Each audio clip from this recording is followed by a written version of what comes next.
Hello everyone, आज हम लोग स्टार्ट करेंगे क्लास 11 का chapter number first, that is called set. तो सबसे पहले हम सेट के बारे में जानेंगे। सेट क्या होता है? तो बुकों में जो डेफिनेशन लिखी रहती है वो रहती है, set is the well defined collection of an object.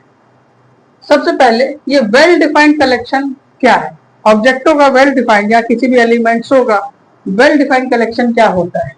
मैं इसको एक एग्जांपल लेके समझाता हूँ। अगर मैं आपसे कहूं कि आप मुझे फर्स्ट 5 नेचुरल नंबर बताइए, तो मैं या आप या इस दुनिया में कोई भी मेंबर हो वो 1 2 3 4 5 यही बोलेगा। इसको क्या कहते हैं? इसको कहते हैं well defined collection of element. एक और एग्जांपल लेते हैं। अगर मैं कहूं इंग्लिश अल्फाबेट के वॉवेल्स कितने होते हैं, तो हम या आप या इस दुनिया का कोई भी मेंबर यही चीज बोलेगा, ए ई आई ओ यू। इसका मतलब ये कि सेट उन सारी चीजों का कलेक्शन है जो कि वेल डिफाइंड है, आपके लिए भी मेरे लिए भी। हम आपसे कुछ भी पूछेंगे तो वो चीज मैं भी वही आंसर दूंगा, आप भी वही आंसर देंगे। इसका मतलब दुनिया में हर वो चीज का कलेक्शन जो कि वेल डिफाइंड है, जो हमारे लिए भी वही है और आपके लिए भी वही है, उन सारी चीजों के कलेक्शन को अपन सेट कहते हैं। उसको कैसे लिखा जाता है? देखिए, सेट को हमेशा कैपिटल लेटर से डिनोट किया जाएगा, फिर इक्वल लगाएंगे और कर्ली ब्रैकेट के अंदर वो सारे कलेक्शन लिखेंगे।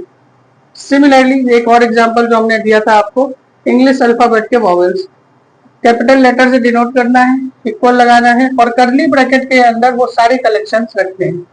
हम कैसे पहचानेंगे कि कौन सी चीजों का कलेक्शन सेट नहीं है?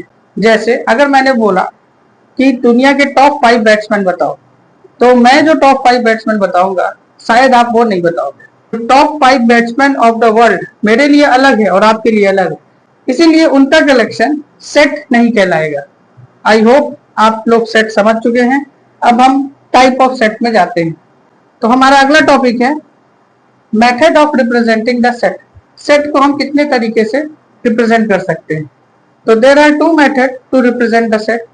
एक होता है रोस्टर फॉर्म या टेबुलर फॉर्म भी इसको कहते हैं, और दूसरा होता है set builder form. Roster form और टेबुलर फॉर्म में अपन सीधे सीधे वो जो कलेक्शन किए हुए हैं उनको सीधा सीधा कॉमा लगा के सारे एलिमेंट्स को लिख देते हैं।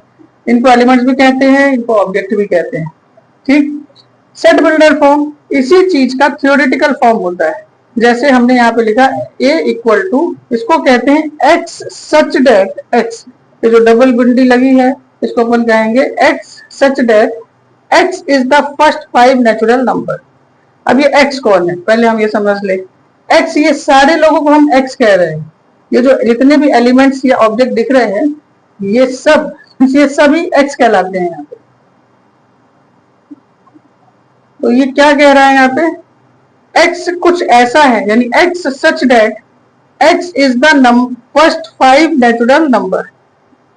x सच दैट यानी x कुछ ऐसा है कि x जो है पहले 5 नेचुरल नंबर के कलेक्शन है, तो ये सभी x कहलाएंगे। इसी तरीके से b नंबर देखिए, b equal to x such that x is the vowel of English alphabet. तो ये सभी x है। तो ये x है क्या? तो वो ये कह रहा है x सच दैट x कुछ ऐसे हैं, ये x जो है वो वोवेल है इंग्लिश अल्फाबेट।